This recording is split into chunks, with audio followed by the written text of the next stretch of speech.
Beekeeper here. The requests for what have you been doing keep coming in. So I figured I'd grab the camera, take a video of my Saturday morning, what I have going on. It's the first Saturday, the second Saturday in July. It's the first Saturday after the 4th of July. Wait a minute, does that make sense? I don't know. And I'm not even quite honestly sure if I'm going to upload this video because it's just kind of routine crap I'm doing around the house.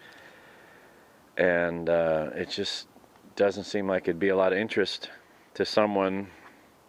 I don't know. I've got a truck full of tools. They need to make their way up to the ranch. Toolboxes from my recently deceased, well, recently it's been a year, my 1 year now deceased friend. Yeah, finally got his probate stuff squared away, or at least the family did, and clearing stuff out. So I'm in the process of sorting and organizing and throwing away. That's a little bit of firewood. And gonna make a ranch trip. New set of pistons, small block Chevy pistons, GM pistons, 379, 1692. I don't even know if they're any good anymore. Honestly, they're to press in a new wrist pin, I suppose. I don't know. I don't know what I'm keeping and what I'm deleting. These are actual GM pistons. 379, 1692. You look on eBay, a vintage set like this goes for about $1.50. Is it worth my time? Man, I don't even know. I'm clearing the hoard. Clearing my own hoard. This is what I have left. I had 3 kayaks total. All 3 of them were these Tarpon. The 2 that I've already sold are the 140s, which are the 14-footers. This one is the 160i, which is a 16-foot sit-atop kayak.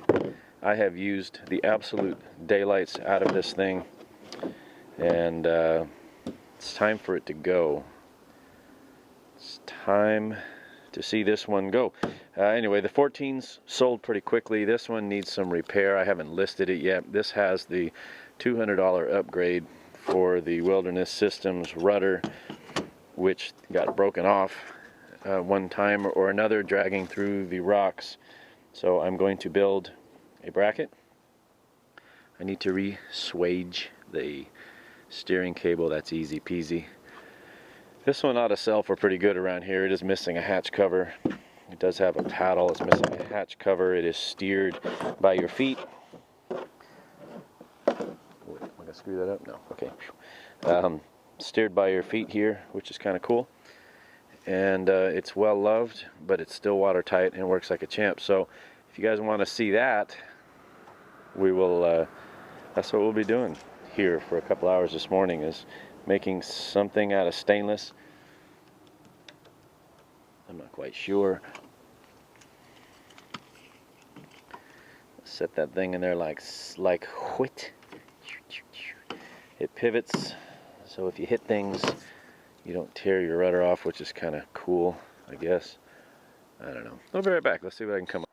So digging through my hoard, I came across this unistrut, super strut, whatever you want to call it. I always called it unistrut growing up. This is stainless steel. Stainless steel is a good thing. Here's what I'm thinking, because I want it to be heavy duty. The original one was plastic, held on with a couple screws. You can see off it went. It needs to set this rudder out a couple inches so it has room to pivot. And I think, I'm pretty sure, if I can do this one-handed, if I come in like this, yeah, see, that actually works out okay. And then I can epoxy that hole, drill a hole in here, about here, taper this, so it's got a little finesse to it, and I think stainless steel would be a better option. Drill the hole as far outboard as possible.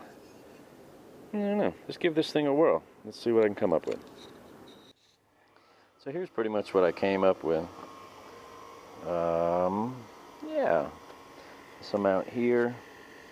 It has a pretty good standoff for the rudder, so you can get a decent radius of turn on this thing. Slides in. Sorry, camera angles. Stick a pin in there. Yeah. So figure out a way I can build a back plate here that I can epoxy in from the inside to have a couple bolts that come out. I don't know, I'll come up with something. Alright, so I had to put some new stainless cable here. The other one had broken, it was too short to just crimp it back. I ended up bumping it up because there just wasn't going to be enough meat here, so I'm going to use a same structural two-part epoxy that I used on this repair to seal that off. This is all out of stainless steel hardware. You just have to put a pin in there if you really want to. The only drawback is this rudder used to set in that little channel there. It's not really a drawback. You got your little doodad here, your elastic to hold it in place. It just doesn't bed in the crease, but it still gives you plenty of steering ability. So I put 2 in there so this thing won't walk that way. So let's just repair this. Alright, we're going to call this one done to be done. There's the patch to the back. I use this stuff here on my kayaks. Product made by 3M, structural adhesive. It's a 2-part epoxy. This stuff will stick to anything and everything. I've had pretty good luck with it over the years. So what I did was I used a fiberglass mesh like you would use for drywall, for seams. I trimmed it to fit so it gave it a pretty good backing, and then I gobbed it in there. Fairly thick. This stuff, like I said, will stick to anything. So that's it. That's the patch. That's how this old Tarpon 160i is going to sit. It's been a good vessel, but it's time to clear the hoard of it. Its 2 little sisters are already gone, so it's a matter of getting this one out. And then I want to upgrade to something a little newer, maybe even a 2-person. I don't know, we'll see. Alright, anyway, gotta go, gotta run. See ya!